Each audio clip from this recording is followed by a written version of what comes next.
எப்படி இருக்கீங்க நீங்க? காசு earn பண்றீங்க ஆனா சேவ் பண்ண முடியல அப்படின்னு சொல்லி இப்பயும் புலம்பிட்டு இருக்கீங்களா?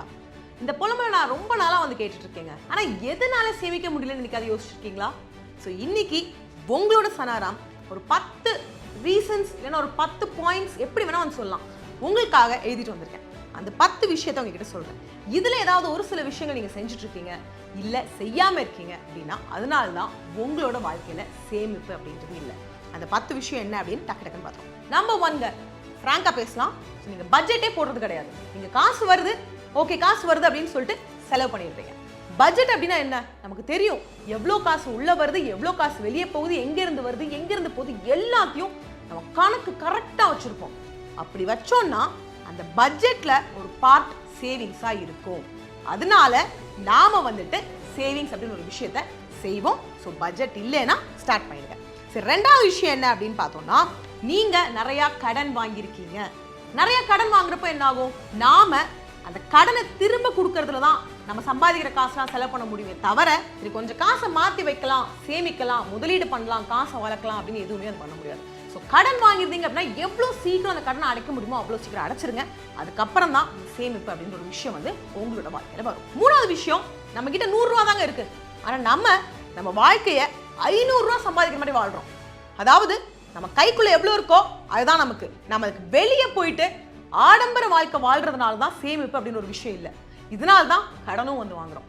ஸோ நீங்க வந்து ஒரு 10,000 earn பண்ணிட்டு 15,000க்கு வாழ்ந்துட்டு இருந்தீங்கன்னா அது தப்பு. 10,000 earn பண்றீங்கன்னா ஒரு 6,000 7,000க்கு வாழ பார்க்கணும். ஃபார் எக்ஸாம்பிள் நான் வந்து உங்களுக்கு கொடுக்குறேன். ஸோ பேசிக்லி நீங்க எவ்வளோ சம்பாதிக்கிறீங்களோ அதுக்குள்ள உங்களோட எக்ஸ்பென்சஸ் வந்து இருக்கணும். அதுக்கு அடுத்த விஷயம் என்ன அப்படின்னா, போதுமான அளவு காசு சம்பாதிக்கலங்க. உங்க சேலரி கம்மியா இருக்கலாம், உங்க பிசினஸ் ப்ராஃபிட் இல்லாமல் இருக்கலாம், பாசிவ் இன்கம் இல்லாமல் இருக்கலாம், பார்ட் டைம் ஜாப்ஸ் பண்ணாமல் இருக்கலாம். ஸோ பேசிக்லி உங்களுக்கு வர காசு பத்தல, உங்களுக்கு கமிட்மெண்ட் ஜாஸ்தியா இருக்கு. ஆனா அந்த எக்ஸ்ட்ரா காசு சம்பாதிக்கிறதுக்கான வழியும் நீங்க தேடல. ஸோ இப்போ என்ன பண்ணும்? காசு பத்தல, அதனால தான் சேமிப்பு இல்லை அப்படின்னு தெரியறப்போ அடிஷ்னல் இன்கம்ஸ் என்னென்ன கொண்டு வரலாம் அப்படின்றத யோசிக்கணும். அது நீங்க யோசிங்க. அஞ்சாவது விஷயம் சிம்பிளானதுங்க. சேமிக்கல ஏன்னா அது நமக்கு முக்கியம் இல்லை, அது நமக்கு ப்ரையாரிட்டி இல்லை. செலவு பண்றது தான் ஓகே, பரவாயில்ல, வர காசு போகுது, இருக்கட்டும், அப்புறம் பார்த்துக்கலாம் அப்படின்ற ஒரு லெத்தாஜிக்னஸ், ஒரு அசால்ட்டா அப்படியே விடுற ஒரு ஆட்டிடியூட், அது வந்து வேண்டாங்க. சேமிப்பு அப்படின்றது ரொம்ப முக்கியம். ஸோ ப்ரையாரிட்டி இது வரைக்கும் கொடுக்காம இருந்தீங்கன்னா இப்போ கொடுங்க. ஆறாவது, சேமிக்கணும்னு யோசிக்கிறோம், ஆனால் சேமிக்கணும் இதுக்கு தான் சேமிக்கணும் அப்படின்னு சொல்லி ஒரு கோல் இல்லை. எப்பயுமே ஒரு கோல் வச்சா மட்டும்தான் அதுக்காக நம்ம ஓட ஆரம்பிப்போம். ஸோ நீங்கள் என்ன பண்ணுங்க, இது வரைக்கும் சேமிச்சதே இல்லைன்னா ஒரு வீடு வாங்கணும்னு ஆசைப்படுறீங்களா, ஒரு கார் வாங்கணும்னு ஆசைப்படுறீங்களா, இல்லை படிக்கணும்னு ஆசைப்படுறீங்களா, எதுனாலும் சரி இதுக்காக நான் வந்து சேமிக்க போறேன் அப்படின்னு சொல்லி எழுதி வச்சுட்டு மாசம் நீங்க எவ்வளவு தள்ளி வைக்கிறீங்க அப்படின்றத நோட் பண்ணி வச்சுக்கோங்க. கண்டிப்பா உங்க வாழ்க்கையில சேமிப்பு அப்படின்றது வரும். ஏழாவது பாயிண்ட்டுங்க, எமர்ஜென்சி ஃபண்ட் இல்ல என்கிட்ட கேட்பீங்க, சேவிங்ஸ்ன்ற எமர்ஜென்சி ஃபண்ட்ன்ற அப்படின்னு. நான் சொல்றேங்க உங்களுக்கு, இப்போ எமர்ஜென்சி ஃபண்ட் அப்படின்றப்போ ஒரு எமர்ஜென்சி சிச்சுவேஷன்ல அதை நம்ம யூஸ் பண்ணுவோம். இப்போ நம்ம என்ன பண்றோம், சேமிப்பு அப்படின்னு ஒரு விஷயம் சேவிங்ஸ் மட்டும் செஞ்சுட்டு இருக்கோம். ஒரு எமர்ஜென்சி ஒரு சிச்சுவேஷன் வந்துச்சுன்னா என்ன ஆகும், நம்ம சேமிச்சு வச்சிருக்கிற காசை எடுத்து செலவு பண்ணிடுவோம்.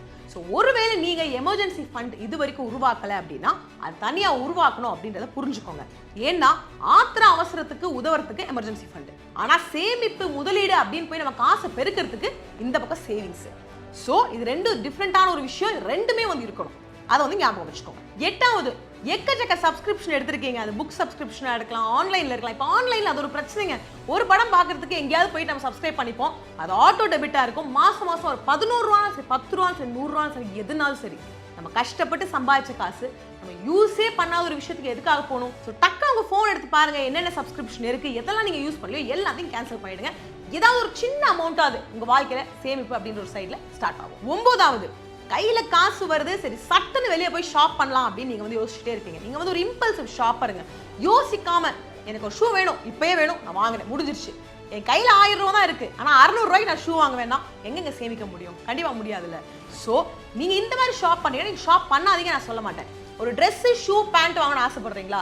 ஓகே, ட்ரெஸ் இந்த மாசம், ஷூ அடுத்த மாசம், பேண்ட் அதுக்கு அடுத்த மாசம், அப்படி பிளான் பண்ணுங்களேன். உங்க செலவு கம்மியாகும். செலவு கம்மியா இருப்போ கண்டிப்பா சேமிப்பு உங்க வாழ்க்கையில வரும். அண்ட் கடைசியா முக்கியமான ஒரு விஷயம் என்ன அப்படின்னா, உங்களுக்கு நீங்க காசு கொடுக்க மாட்டேங்கிறீங்க. சம்பளம் வந்தோன்னு என்ன பண்றோம், நம்ம பில்ஸ் எல்லாத்தையும் பே பண்றோம், ரெண்ட் பே பண்றோம், ட்ரெஸ் வாங்கிக்கிறோம், ஃபுட்டு சாப்பிட்றோம், எல்லாமே ஓகே. இது எல்லாமே போயிடும். ஒரு ட்ரெஸ் வாங்கினாலும் மேபி ஒரு மாசம் 2 மாசம் 1 வருஷத்துக்கு அப்புறம் இந்த ட்ரெஸ் கிழிஞ்சிடும். பட் உங்களுக்கு நீங்க வந்து பே பண்ணிக்கணும் அப்படின்னா இந்த சேமிப்பு அப்படின்ற ஒரு விஷயத்துக்கு இடம் கொடுக்கணும். நீங்க காசு சேமிக்க தான் அதை முதலீடுல போட முடியும். அதை முதலீடுல போட்டா மட்டும்தான் நீங்க விலைவாசி ஏறுது அப்படின்னு சொல்றோம், கஷ்டப்படுறோம், காசு இல்ல. ஏன்னா நாம 5 வருஷம் முன்னாடி இதை பத்தி யோசிக்கல. இப்ப நம்ம யோசிச்சா மட்டும்தான் 5 வருஷத்துக்கு அப்புறம் கம்ஃபர்டபுளா இருக்க முடியும். நான் என்ன சொல்ல வரேன் அப்படின்னா, இந்த மாதிரியான விஷயங்கள்லாம் ஒருவேளை நீங்க தப்பா பண்ணிட்டு இருக்கீங்க, இதை பத்திலாம் யோசிக்கவே இல்லை அப்படின்னா இப்ப வந்து யோசிங்க. யோசிக்கிறது மட்டும் இல்லாம டக்குன்னு ஒரு ஆக்ஷன் பண்ணுங்க. இப்பவே இன்னைக்கே சேமிப்ப ஆரம்பிங்க. முதலீடு பண்ணலாம், அதை பெருக்கலாம், நம்ம வாழ்க்கையை மாத்தலாம், எல்லாமே நடக்கும். ஆனா தெரிஞ்சிருந்தா மட்டும் பத்தாது, அதை வாழ்க்கையில செய்யணும். இன்னைக்கு அந்த ஆக்ஷன் ஆரம்பம் அப்படின்னு சொல்லிட்டு நான் இந்த வீடியோவை முடிக்கிறேன். இந்த வீடியோ உங்களுக்கு பிடிச்சிருக்கும் நான் நம்புறேன். கண்டிப்பா உங்களை நான் யோசிக்க வச்சிருந்தேன்னா ஒரு லைக் கொடுங்க, மற்றவங்களுக்கு ஷேர் பண்ணுங்க, நம்மளோட சேனலை சப்ஸ்கிரைப் பண்ணுங்க. அடுத்த வீடியோ திரும்ப பார்க்கலாம். அது வரைக்கும் நன்றி, வணக்கம்.